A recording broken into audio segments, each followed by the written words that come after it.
સુરતના પુણા વિસ્તારના લોકો ગટરિયા પાણીથી પરેશાન થઈ ગયા છે. દુર્ગંધ મારતા ગટરના પાણીથી પરેશાન લોકોએ તાત્કાલિક નિકાલ માંગ કરી હતી.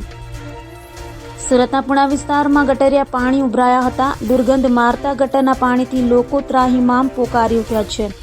1.5 મહિનાથી સમસ્યા હોવા છતાં કોઈ નિવેડો આવ્યો નથી, તો સ્થાનિકો દ્વારા મેયર સહિતનાઓને રજૂઆત કરાઈ હોવા છતાં કામગીરી કરાતી ન હોય અને ગટરના પાણીથી રોગચાળો ફાટી નીકળવાની દહેશત સ્થાનિકો છે. ત્યારે તાત્કાલિક આ સમસ્યાનો નિવેડો ન આવે તો ધરણાની ચીમકી સ્થાનિકોએ ઉચ્ચારી છે.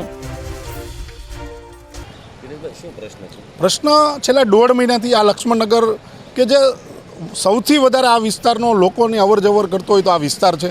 બંને સોસાયટીનો વાડીઓ પણ અહીંયા આવેલી છે, ટ્યુશન ક્લાસ આવેલા છે અને ખાસ કરીને અહીંયા સાડીઓનું માર્કેટ છે, એટલે બહેનોની ખૂબ માત્રામાં અહીંયા અવરજવર થતી હોય અને છેલ્લા 1.5 મહિનાથી આ ગંદકીની અંદર આ લોકો અહીંયા અવરજવર કરે છે. સોસાયટીના પ્રમુખ અને આગેવાનો દ્વારા મને જાણ કરવામાં આજે અમે સ્થળ પર આવ્યા, સ્થળ પર તપાસ કરી તો આ જે પરિસ્થિતિ છે ખૂબ વિકટ પરિસ્થિતિ છે, કારણ કે સીધો લોકોના આરોગ્ય સાથે જોડાયેલો પ્રશ્ન છે. અધિકારીઓ આવે છે, જોવે છે અને જોઈને જતા રહે છે, પણ આ પ્રશ્નનું નિરાકરણ આવતું નથી. તો આજે અમે 2 દિવસનો અલ્ટિમેટમ આપવાના છે અને આપના માધ્યમ મીડિયાના માધ્યમથી પણ અમે કહીએ છીએ કે 2 દિવસની અંદર જો આનો અંત નહીં આવે, આ લોકોને આ જે પ્રશ્ન છે એમાંથી મુક્તિ નહીં મળે તો અમે ધરણા પ્રદર્શનો કરી અને જે કોઈ પણ લોકોની તકલીફો છે, હાલાકીઓ છે, એમાંથી અમને છુટકારો અપાવો.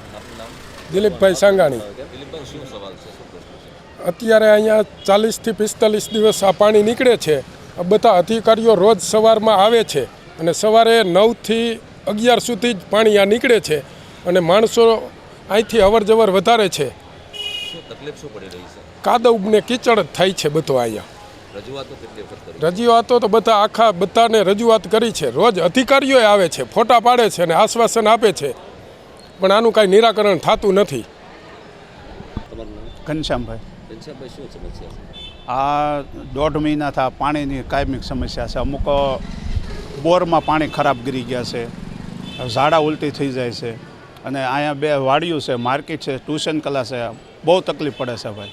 કેટલી રજૂઆતો કરી છે? અરે અનેક જગ્યાએ ભાઈ, જ્યાં ઠેઠ મેયર સીકે રજૂઆત કરી છે, શાસક પક્ષના પદ અધિકારીઓને, વિરોધ પક્ષવાળાને, બધાને, વિરોધ પક્ષના નેતાને. શું માંગણી શું છે? અમારું જલ્દી આ વહેલા પાણી બંધ થઈ જાય, સારું થઈ જાય.